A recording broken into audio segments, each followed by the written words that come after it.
ఒక ప్రశాంతమైన గ్రామంలో ఇద్దరు పిల్లలు ఉండేవారు, సాయి మరియు మేఘన. వాళ్లు ఒక సాయంత్రం స్కూల్ నుంచి వచ్చి హోంవర్క్ పూర్తిచేసి పడుకున్నారు. కాని ఆ అర్ధరాత్రి వాళ్ళిద్దరికీ తెలియకుండా నిద్రలోనే పాత బంగ్లా వైపు నడుస్తూ వెళ్లారు. వాళ్లు దగ్గరకి చేరగానే ధబీల్ అని పెద్ద శబ్దంతో తలుపులు తెరుచుకున్నాయి.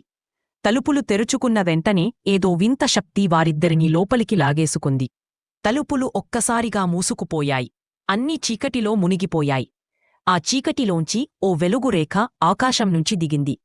ఆ వెలుగులోంచి ఒక స్పేస్ షిప్ బయటకు వచ్చింది. ఆ స్పేస్ షిప్ ఒక క్షణంలో వారిని లోపలికి లాగేసుకుంది.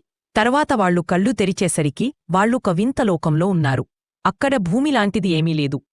పెద్ద పెద్ద ఇంద్రభవనాలు, మెరిసే వెల్తురులు, గాలిలో తేలే వంతెనలు, పూలతో నిండిన తోటలు, రంగురంగుల జంతువులు. ఆ లోకం వారిని ఆకర్షించింది.